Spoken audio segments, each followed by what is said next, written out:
In die afgelope 16 jaar het Sonja baie keer al vir my gebel en gesê, Alistair, sal jy hierdie persoon begrawe?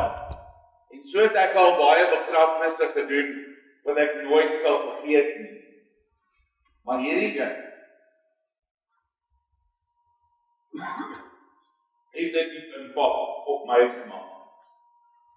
Ek moet 'n woord gebruik wat Sonja net nou gebruik het, onerkende trauma.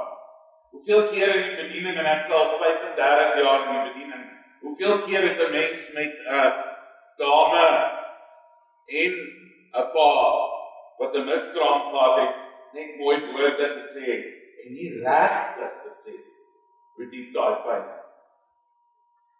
En ek het gery en my mooi pastorale pak aangetrek en my Bybel in die hand en ek het gery na die begrafnisondernemers toe en ek het gedink, hoekom nou juis so iets doen vir 'n fetus van 16 weke? En ek onthou ek het daar gekom en Sanet het daar voorgestaan, sy het my ingevat en die kamer was so mooi en alles was so pragtig en die ouers was nog nie daar nie en toe sê sy vir my, Alistair, kan ek vir jou wys hoe lyk hy? En hy het 'n naam gehad. Kom kyk, hoe lyk hy? En baie braaf het ek nader gestap en sy die deksel van daai pragtige geweefde kussie oopgemaak. En ek dink sy het gesien dat ek amper 'n feithou kry. En sy het vir my gekyk en sy het gesê, is jy okay? En ek het diep asem gaan en sê, ja, is okay. Maar dan daai kids, en hy was so groot. En alles was daar.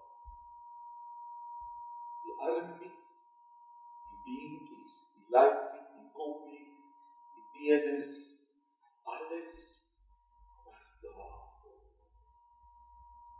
Volmaak 'n mens op 16 weke. Dit was die eerste ervaring van my. Ek het vir 3 weke daarna, as ek my oë toemaak, dan sien ek daai klein mensie. En ek het nie eers daai mense geken. Hoe voel 'n pa en 'n ma oor daai klein mens? Die ouers het daar aangekom en ek dink wat hulle net nou gesê het is so waar. Ek het nie vir 'n preek gehad vir hulle.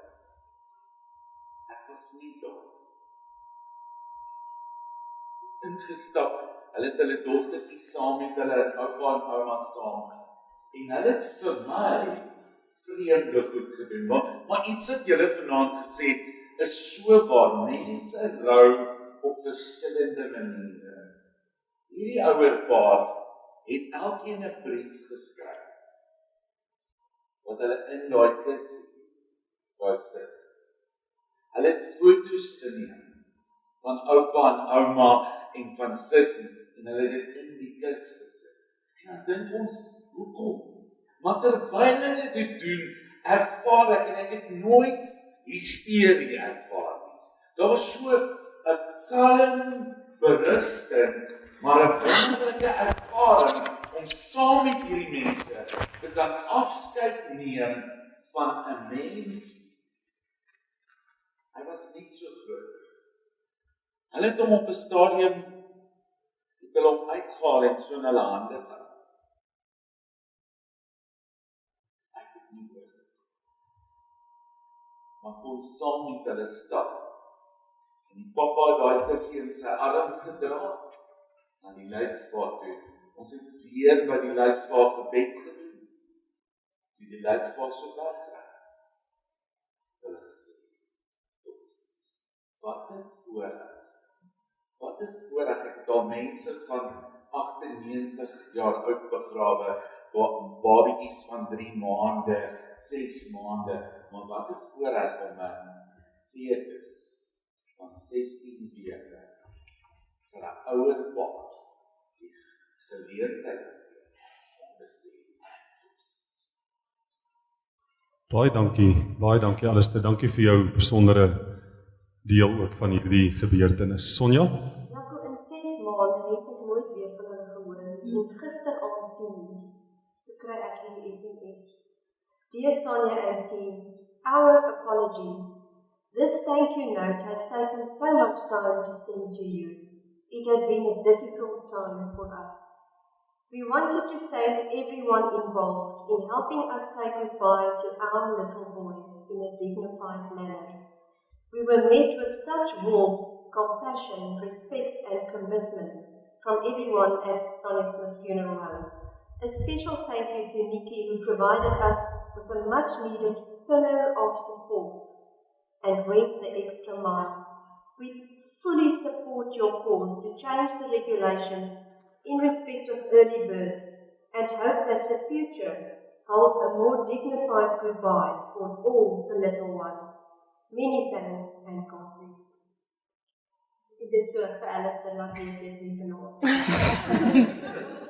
Alistair, jy het 'n hoër oproep gekry. Baie dankie vir dit. Ek gaan so 'n bietjie na die einde toe beweeg en voordat ek nou gaan afsluit, wil ek vra, is daar enigiemand van julle wat vanaand hier teenwoordig is, wat enige vraag, enige iets het wat jy graag wil deel, en ons maak dit letterlik nou oop. Dit was ook deel van die beplanning van hierdie gesprek, en as julle aan enigeen van ons lede wat hier teenwoordig is 'n vraag wil vra, is julle baie welkom om dit te doen. Neem asseblief die vrymoedigheid en deel dan nou ook in hierdie geleentheid om vrae te vra as daar enigiets is wat u op die hart het. Is daar enige iemand? Asseblief. Willem. Jy moet my stil maak. Eintlik dat 'n vraag aan die ouers en dan 'n paar vrae aan 'n halfuur wat aan die wetlike kant hanteer. Ek dalk moet staan. Asseblief. Ek het ongelukkig nie sy stem gekry nie. Ek sou graag wou praat.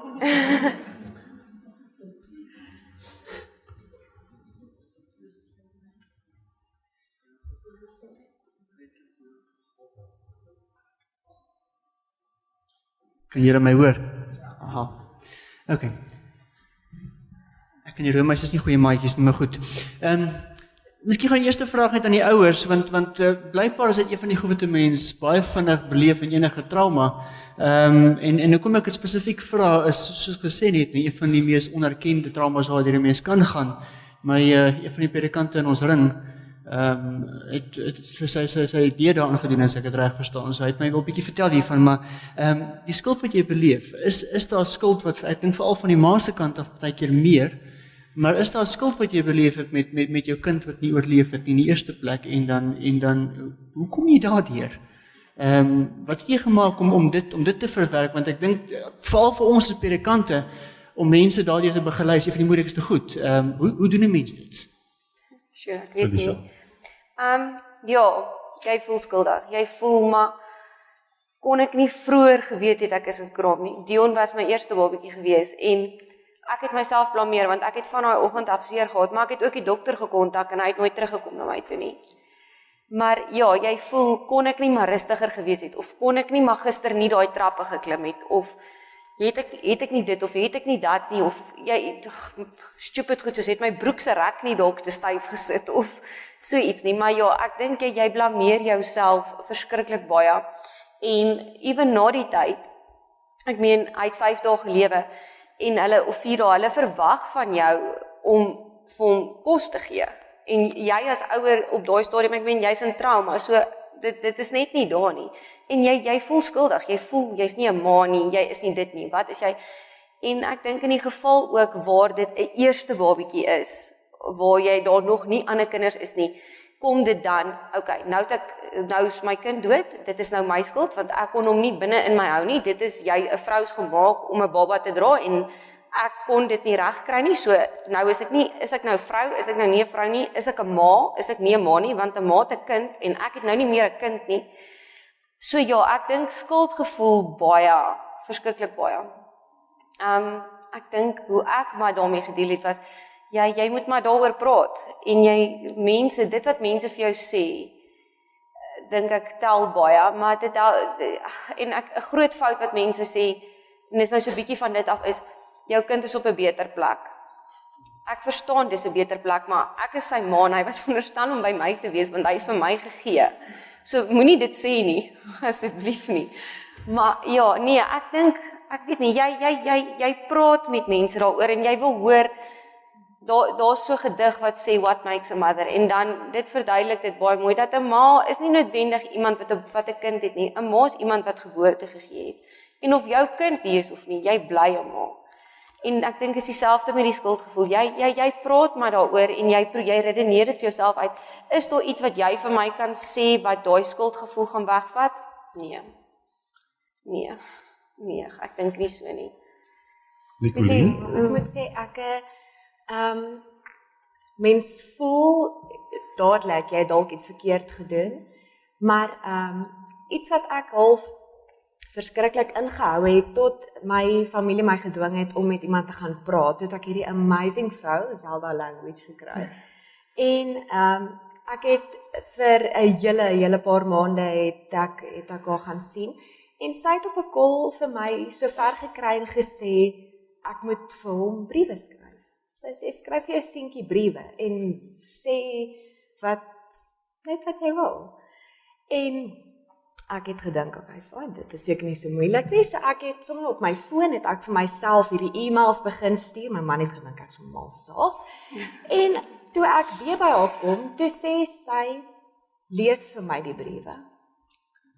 En daar het ek besef dat al my briewe, jy kom met agter die oomblik wat jy dit hoor, al my briewe sê vir hom hoe jammer ek is. Jammer dat ek jou nie kon beskerm nie. En jammer dat jy nie meer by my is nie. En so 'n mens voel definitief, jy het fout gedoen, jy kon nie, the unimaginable, jy kon nie hom protect so ver as wat jy veronderstel was om dit te doen nie. Ek stem heeltemal saam, mense sê, ag, hulle is op 'n beter plek, whatever, dit is nie so nie. Beter plek is in my huis, by my, dit werk nie so nie. Maar nee, mens kom daardeur, jy hanteer dit op jou eie manier, of dit nou is met 'n glasie wyn of met 'n vriendin gesels of hoe ook al, maar nee, mens voel verskriklik skuldig. As ek net kan sê die beste raad wat ek gekry het, en dit klink verskriklik hard, maar ek beloof julle, dis die beste raad, is byt vas, want this is gonna hurt like hell. Ja. Regtig. Wees eerlik met my, ek weet dit gaan seer maak, ek het seer. Moenie vir my mooi stories vertel nie, sê vir my, dit gaan seer wees, maak is hier. Ja. Liewers, kom ons wees met mekaar eerlik. Hy is nie op 'n hy is op 'n die beter plek ding werk nie. Vat dit vir wat dit is. Moenie mooi praatjies praat nie. Weet nie of ek maar vra van 'n pa se kant af nie. Ja, daar's nie 'n oomblik wat ek haar ooit blameer het vir enigiets nie. Dit gaan nou maar afhang van persoon tot persoon, jy weet, daai wat sy gesê het, ja, moes ek nie die trappe geklim het nie, al sulke goed. Daai twyfel gaan vir enigiemand daar wees. Jy weet, in ons geval was dit nooit, ek het regtig nie enigiets gehad wat ek alhoor sou blameer nie. Maar jy bly nog steeds vir jouself wonder, as 'n pa, is daar nie iets wat ek kon gedoen het nie. Jy weet, moes ek nie dalk gesien het, ek meen, die hospitaal waarin ons moes jaag, en die veelheid kere wat sy al premature begin bloei het, en goeders waardoor, kyk, het jy ook gesê, ek het ook al Audi gery, ek het daai trip gemaak in 5 minute flat, en dit was 30 kilos, so, jy het al soveel goed wat jy vir jouself probeer doen het, en jy sal altyd sê, yes, ek wens ek het daai ietsie ekstra nog kon doen, jy weet, maar dit help nie. Okay, ek gaan nog een vraag nou vir Ronaldo, maar as daar 'n kans is, as ek dan weer die kan kry, maar die eenvoudige vraag is, hoekom is daar 'n wet soos hierdie? Dis hoekom? Wat was die logika daagter? Kyk, mens kry primary legislation en secondary legislation. Primary legislation is wetgewing wat geskep word. Wette is daarso soos wat daar reëls is en regulasies. Dit is daarso om te sorg dat dinge in die land vlot verloop volgens die reëls en daar eenvormigheid is. Sonder wetgewing sal Suid-Afrika 'n meer binêre situasie gewees het as wat hy alreeds is. Dink ek persoonlik. Asseblief moet dit nie publiseer nie. So ek dink wetgewing is daar om goed te reguleer. Ekskuus, kan ek net onthou dit is Ingram prokureurs.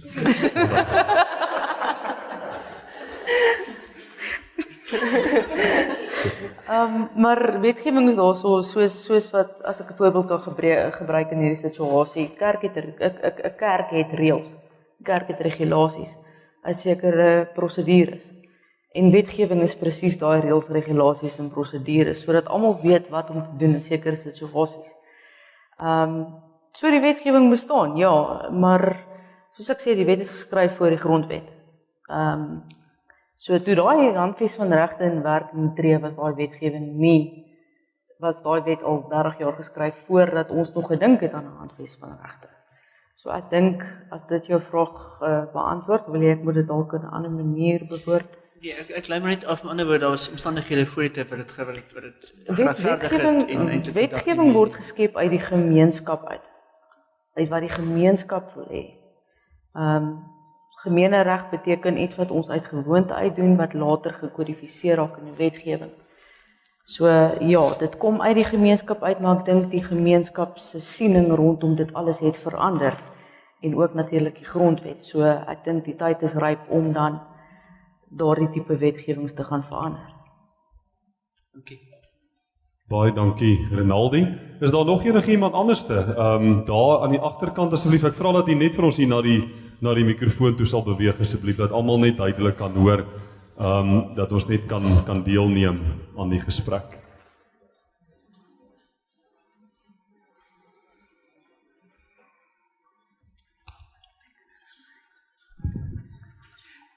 Ek wil net weet, as die wet gaan verander, gaan jy heeltemal die ouderdom skraap van die fetus, of wat gaan dit dan wees? Ek het gewag vir hierdie vraag. Julle vraag is baie makliker as Debbie se vraag. Sy het my letterlik onder kruis verhoor geneem. So ja, met liefde antwoord ek julle vraag. Die ding is, dit is moeilik om te sê ons doen weg met tydperke. Ons regspan het regtig die saak mooi nagedink. Jy kan nie te veel in 'n wet gaan verander nie, dan word hy onmiddellik terugverwys parlement toe en kan dit 2, 3, 4 jaar vat voordat hulle eers daai saak aanhoor.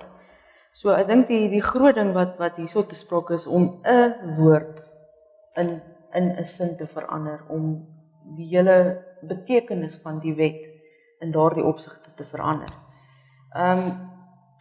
Ek dink ons as mense moenie oordeel nie. So ek kan nie sê dis absoluut belaglik om te sê jy kan 'n embrio van 5 weke begrawe of jy mag nie.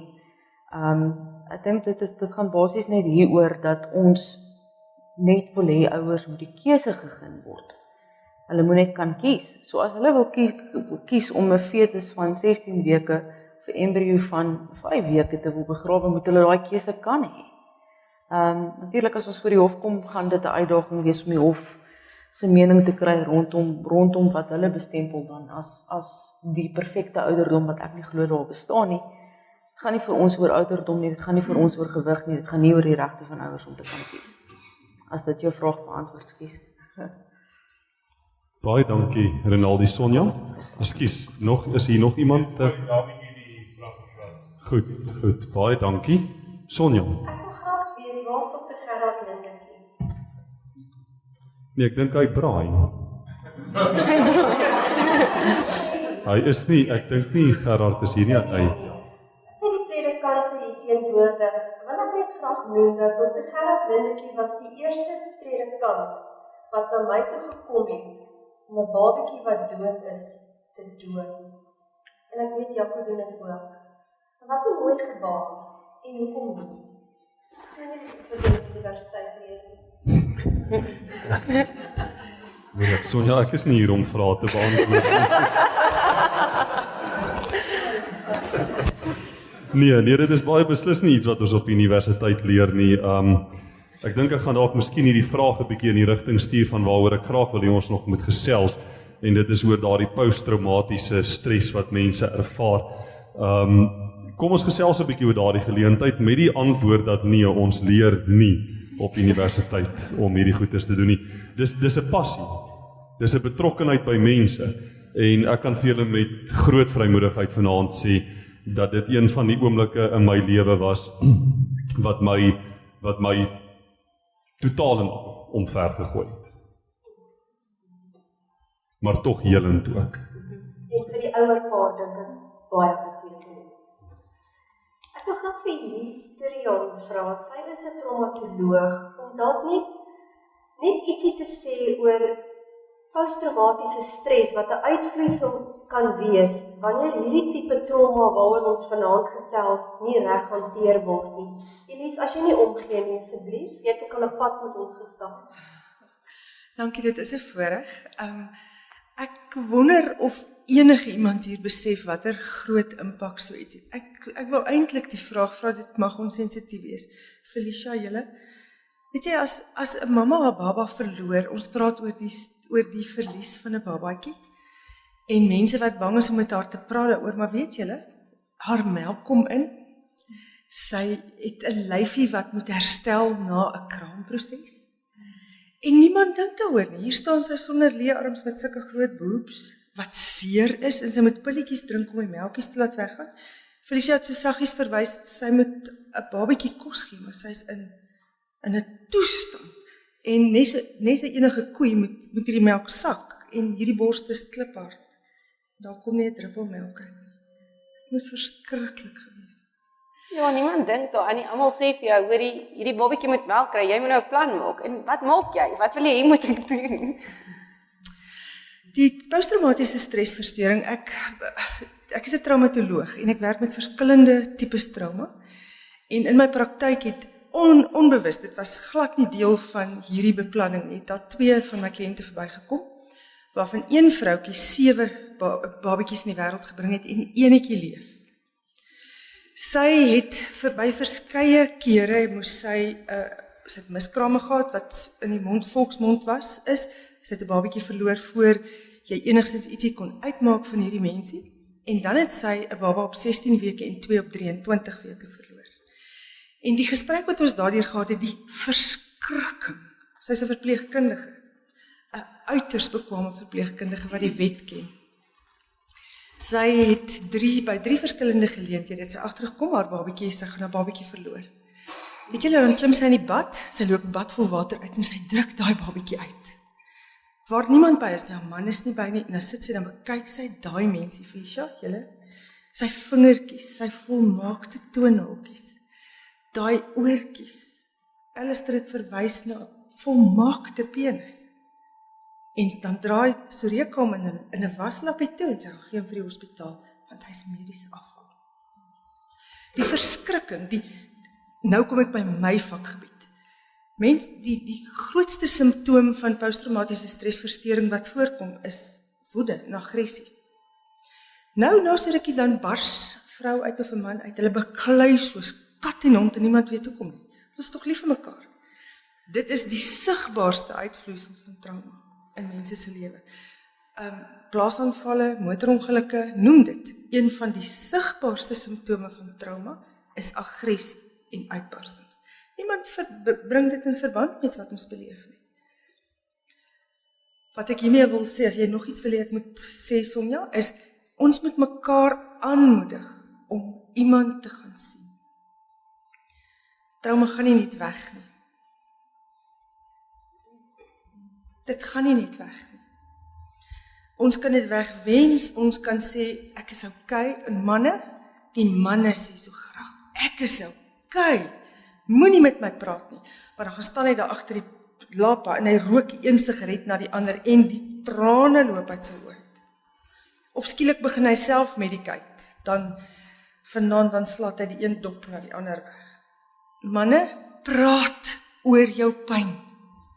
Vrouens praat oor pyn, dan sê die mans, ruk jouself reg. Kom oor jouself. Get over yourself. Ons is baie onsensitief, want ons is 'n getraumatiseerde samelewing. Of ons motorongelukke face, of ons plaasaanvalle face, of wie vroeër vanaand verwys na die wreedheid van ons samelewing, of ons 'n babatjie verloor. Dis traumaties. Wees genadig met jouself, wees genadig met mekaar, asseblief. Baie dankie Elise. Ek dink uit daardie vertrekpunt ook van iemand wat as 'n traumatoloog by mense betrokke is, baie belangrik om daardie advies en daardie raad in berekening te bring. Ons gaan nou so 'n bietjie na die einde toe beweeg en ek wil graag vir elkeen van julle, en dis nou die gedeelte waar jy antwoord wat jy gemaklik is mee. Iets het jy geleer in hierdie proses. Iets het jou na in die hart kom lê. Hier sit 'n paar mense wat deel vorm van 'n kerk se barmhartigheidsdiensorgaan en hierdie werk wat verrig word. Ons sit met mense wat in gemeentes werk. Ons sit met predikante. Ons sit met mense wat op die uiteinde van die dag in ander mense se lewens 'n verskil wil maak. Daar is 'n film met 'n verwysing in hierdie film wat praat van The Wounded Healer. Ek wil graag vanaand vir elkeen van julle wat hier is, sê dat jy ook 'n wounded healer is. Jy het daardie bepaalde vermoë in jou lewe om in ander mense se lewens 'n verskil te kan maak. In jou seer en in jou verlies en in dit wat jy ervaar, gee jy tog ook terug na ander mense toe.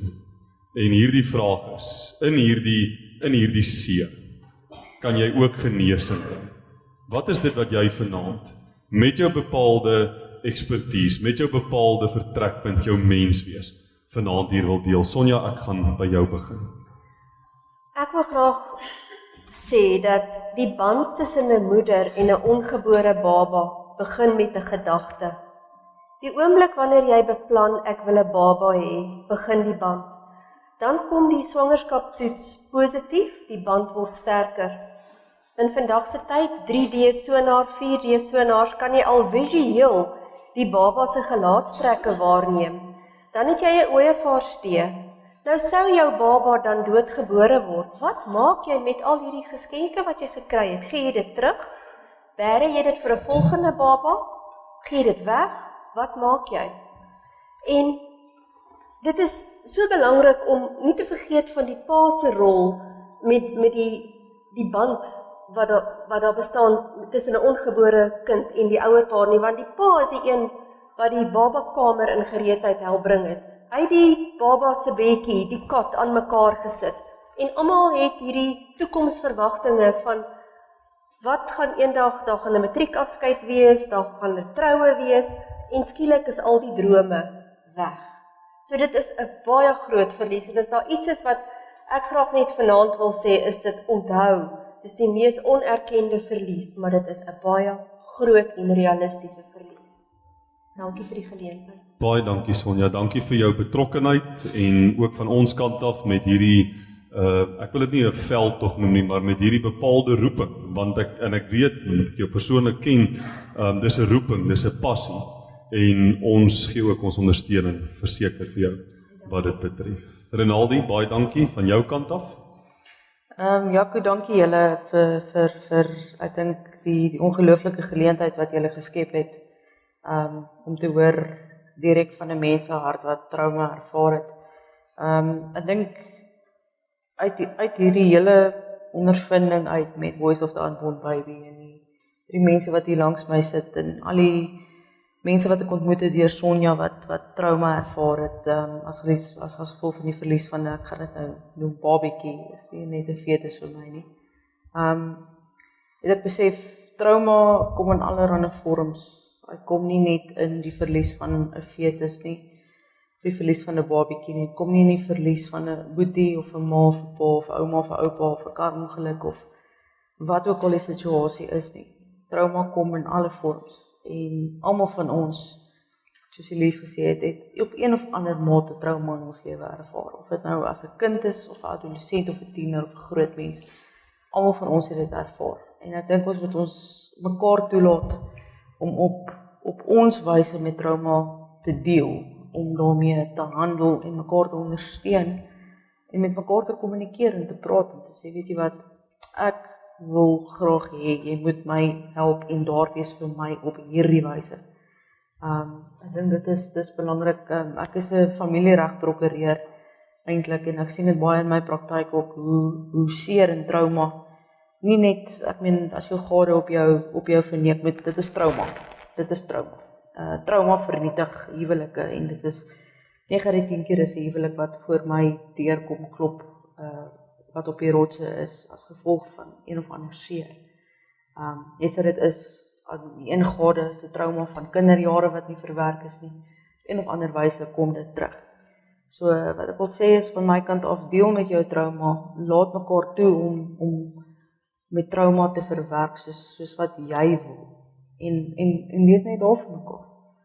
En ek dink dat ons almal het die vermoë om 'n verskil te kan maak.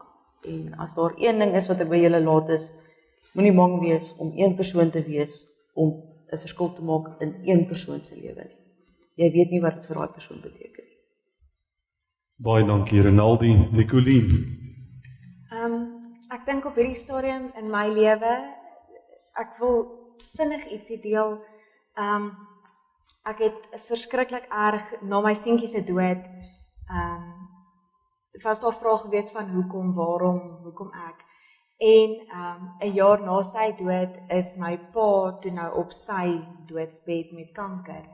En daai nag, ek was toe om 16 weke al swanger weer met my volgende seentjie en tussen die twee het ek 'n vroeë miskraam gehad. En dit was 'n verskriklike lang deur die nag by my pa se bed gesit. Dit was baie swaar geweest, gesnak na asem. Dit was baie wreed. En tussen my en my sissies en my ma was ek die een wat almal half kalm gehou het. Ons het geweet dit is besig om te gebeur en ons het mekaar, ek het half probeer rustig, ek was die rustige een. En daarna het ek besef dat ek moes deur die onbeskryflike pyn gaan om 'n kind te verloor, om dit beter te hanteer om my pappa te verloor. Dit is, daar's woorde vir alles. As jy jou man verloor, dan is jy 'n weewenaar of 'n weduwee. Maar daar is nie 'n woord vir 'n ma wat 'n kind verloor nie. Daar is nie iets nie. Daar is nie 'n woord vir daai pyn nie. So vir my het dit ek dink dit het my definitief sterker aan die ander kant uitgebring, juist sodat ek my ma en my sissies kon ondersteun die dag toe my pa weg is. En ek het 8 weke terug het ek weer miskraam gehad. En dit maak mens definitief, jy kom bietjie sterker aan die ander kant uit. Maar mens moet praat daaroor. Jy moet praat oor jou seer. Jy kan dit nie vir jouself hou nie, jy sal krak. So dit sal my, as ek enige advies het, sal ek sê, praat oor jou hartseer, dit is nodig. Mens moet, my pa het die eerste keer toe Sonja my gekontak het, was dit maar 'n paar maande na my seentjie se dood. En ek het vir my pa gevra, die is nou hierdie fokusprogram en wat moet ek doen en dis televisies. En toe sê hy vir my kind, elke keer wat jy Reinhou se naam noem, is dit vir jou terapie. Hy sê dit is terapie, jy moet praat daaroor. So. Baie dankie Nicoline. François. Ek sit nou en dink hierso. Almal sit hier en kyk en dan dink jy, hierdie goed gebeur altyd met ander mense. En 10 jaar terug voordat ek haar nog ontmoet het ek nie gedink ek gaan ooit in 'n huwelik wees wat skei nie. Ek nie gedink ek gaan ooit 'n kind moes begrawe nie. Mens besef nie, jy weet nie wat vir jou voor lê nie. Jy kan hier sit en jy kan hierdie goed kyk en jy kan dink dit is hartseer en is dit en is dat en ek bid dat almal vanaand ry veilig huis toe, maar jy weet nie wat gebeur met jou as jy vanaand nie uitry nie. En die effek wat hierdie goed maar net op jou het, en dis waar wat jy ook gesê het, weet dit kan jou sterker maak op die einde van die dag, dit kan jou help met ander goeders later in jou lewe. Maar moenie vir 'n oomblik dink dit gaan nie met jou gebeur nie. Trauma slaat ons almal op verskillende maniere. Baie dankie François. Felicia. Ek dink as ek enige advies kan gee, sal dit wees, en ek ervaar dit nou met Dion wat verjaar het en môre is hy dood en dis 11 jaar later. Jy gaan deur dit. Jy gaan deur elke dag, jy gaan deur elke oomblik, jy onthou 10:00 het dit gebeur, 9:00 die hospitaal, maar wel dit gesê. Jy gaan deur dit en mense vermy jou. As een van my ander kinders verjaar, dan bel almal my en sê, "Yes, geluk met jou kind se verjaarsdag, baie mooi, jy's nou 6 jaar oud, jy's 'n baie mooi mamma gewees." Maar weet jy wat? Hy was ook my kind. Niemand bel my nie. Niemand sê sterkte, geluk. Hy verdien ook erkenning. So moenie daai mense vermy nie. Jy het op daai dag 'n moeilike dag en jy het op daai dag mense nodig. Moenie wegbly nie. Wees daar vir hulle. Moenie sê, "Hoorie, met jou kind se verjaarsdag, maar jy het nou 2, hoor, so dis oukei nie." Sê net, weet jy wat? Geluk met sy verjaarsdag. Dis al. Gee hom die erkenning wat hy verdien. Hy was 'n mensie. Hy was daar, hy dalk nie lank gelewe nie, hy dalk glad nie gelewe nie. Maar weet jy wat? Hy was ook een van my kinders. Hoeveel kinders was ek? Het 4. 2 van hulle is by Jesus en 2 van hulle is by my. En my oudste seentjie is 6 jaar oud. En ons het toe nou koek geëet, sommer net, ek koop net 'n koek en ons eet sommer koek by die huis, dis nie 'n groot storie nie. En die kleintjie beklei en François af en hy sê vir die kleintjie, hy sê vir hom, "Luister, hierdie is Boetie by Jesus se koek, jy moenie nou stout wees nie." So, deel dit, almal, vir ons was dit 'n groot ding, gaan ons vir hulle vertel van die ander boeties, gaan ons dit terughou, gaan ons nie, en ons het besluit om dit met hulle te deel. So, as die kinders met hom sukkel, dan sal hy partykeer sê, "Hoor, ek het 'n boetie by Jesus." Wees versigtig.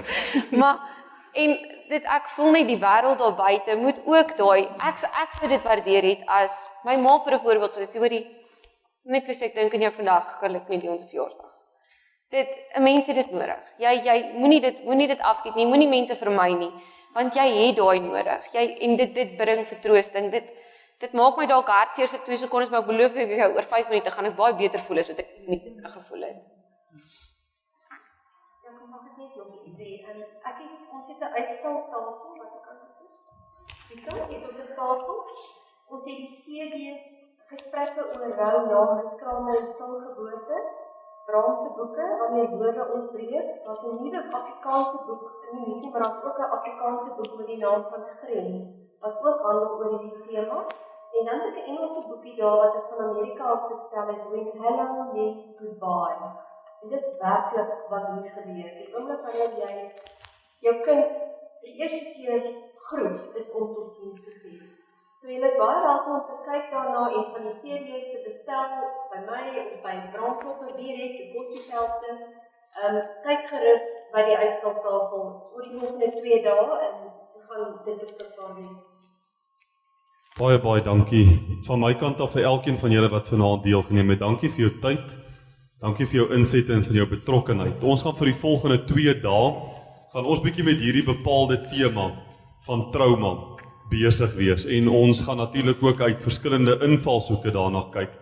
Toe ek en Andries en Gerard met die gesprekke begin het, was een van die heel eerste dinge wat ek vir hulle gesê het, daar is maar net hoegenaamd nie 'n manier hoe ons een enkele gedagte van trauma in een aspek kan verwoord nie. En dit is waar hierdie hele gedagte van trauma binne 'n Suid-Afrikaanse konteks plaasgevind het. Ek sluit met die volgende gedagte af, om dit net so 'n bietjie in julle midde te laat. Die Suid-Afrikaanse wetgewing waarvan ons vanaand gehoor het 'n bepaalde impak ten opsigte van dit wat ook trauma op trauma veroorsaak. In 'n land soos Frankryk byvoorbeeld, as 'n baba doodgebore word daar 'n identiteitsnommer aan daardie kind toegeken en het daardie ouers die volle reg om op die uiteinde hulle kind te begrawe. Dit wys maar net hoe konteks verskil. Ons gaan vir die volgende paar dae besig wees met die tema Ibi Caritas en dit is natuurlik ook ons bepaalde roeping en dit wat ons gaan doen om God se liefde ook in mense se lewens in te bring. En kom ons bid ook vir elkeen van hierdie ouers, vir elkeen van hierdie mense wat hier betrokke is en ons bid hulle baie seën en baie sterkte toe. Vir julle as afgevaardigdes wat vir die volgende 2 dae hier in die simposium gedeelte besig gaan wees, baie dankie vir julle betrokkenheid. Ek hoop dit maak julle harte oop. Ek hoop dit is vir julle 'n aansporing om ook julle werk te gaan uitleef en te gaan sigbaar maak. Kom ons gee vir elkeen van hierdie mense wat hier teenwoordig is lekker hande klap.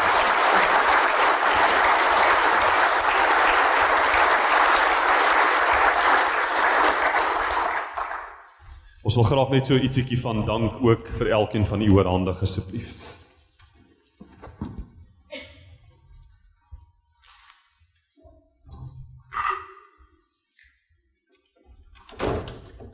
Andries, kom help 'n bietjie vir my toe.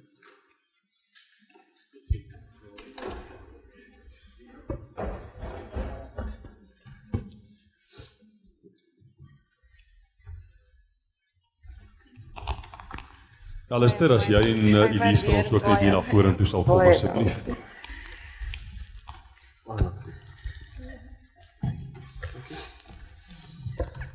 Baie dankie. Terwyl ons vir hulle dankie sê, is daar enige iemand van u hier in die gehoor wat vanaand nog enige vraag het of enige opmerking wat u wil deel? Rudy. Dankie Jaco.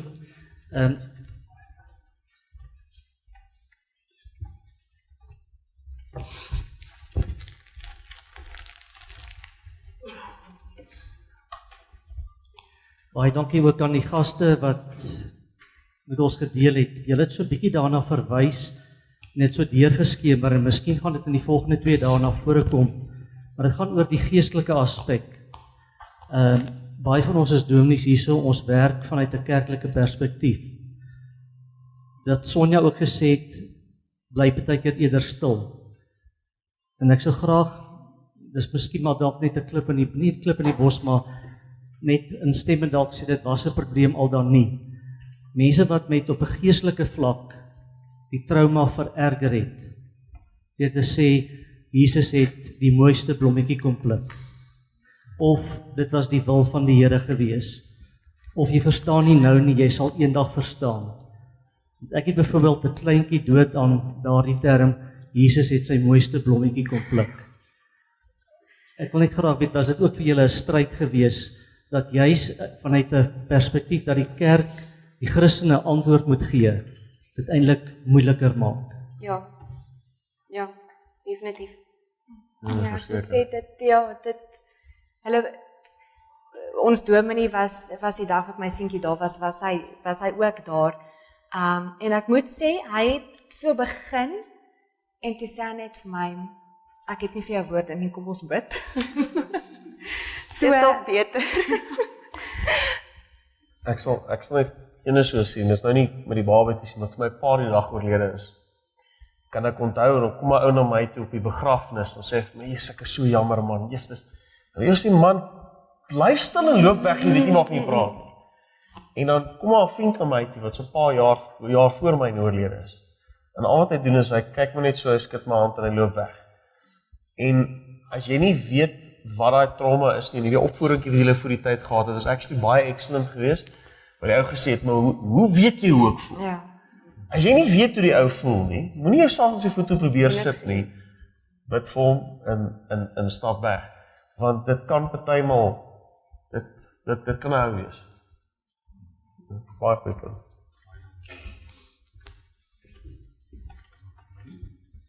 Is daar nog iemand van u wat enige vraag het of enige opmerking? U kan asseblief 'n inset lewer, u is baie welkom. Baie dankie daarvoor. Is iemand 'n vraag? Goed, iemand net gou hier 'n opmerkingkie maak asseblief.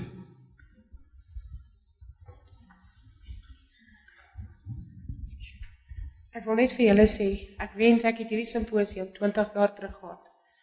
Ek het geboortegeskenk aan een van my tweelings. Ek het jou nooit gekry nie, ek het hom nie gesien nie. Toe ek ons gevra het, was hy net vir ons gesê, it wasn't human. En as ek vandag waar ek nou staan, is dit vir my bitter. Ek sukkel nog steeds. My ander tweeling word 20 jaar. En ek weet hoe julle voel. Daar gaan nie 'n verjaarsdag verby, wat ek nie wonder, hoe lyk Jaco, wat sou hy gewees het, hoe sou hy gewees het, Minnekus is vrek stout, Jaco sou seker nie so teen gewees het, maar ek verstaan, en ek weet hoe julle voel, en soos ek sê, ek weet, ek het 20 jaar terug, gesit waar ek vanaand sit, want ek het nou nog nie met dit gedeel nie, en dis maar dit. Baie dankie vir jou vrymoedigheid om te deel. Is daar nog iemand anderste? So hier staan ons hart praat. As dit die openingsaand is van die gebeure van die res van die week, dan wil ek vir die ADV sê baie geluk en baie dankie. Dankie vir jou as jy die guts gehad het om vanaand hier te wees. Jy het sê daar 'n praat daaroor. Maar ek hoop is vir julle ook iets van 'n heling om vanaand hier te kon wees. En seën op julle reis verder, want dis nie die einde nie, dis eintlik maar die begin van 'n reis. En ook met die egskeiding, want julle ook daarin die Here se vrede kry, daai oorkoepelende vrede. Net een laaste opmerking, in terme van die kerk se ook viering van 'n Moedersdag, 50 jaar terug, toe ek my vrou as eerste kind gehad, is ook so lank nie, maar dit was dan nog nie Moedersdag nie, dit het maar later ingekom, maar ek dink nie die kerk sal ons verreken, dat ons vanaand gehoor het, oor die viering van 'n Moedersdag in 'n gemeente. Baie dankie. Dankie Andries en julle bestuur. Jaco, baie dankie. Dis vir ons 'n besondere voorreg. Baie dankie vir julle deelname. Sonja, Rinaldi, Nicoline, François, Felicia, Elise en dan Alistair. Baie dankie. Ekskuus. Kom ons gee vir hierdie mense wat 'n bydrae gelewer het 'n baie lekker hande klap.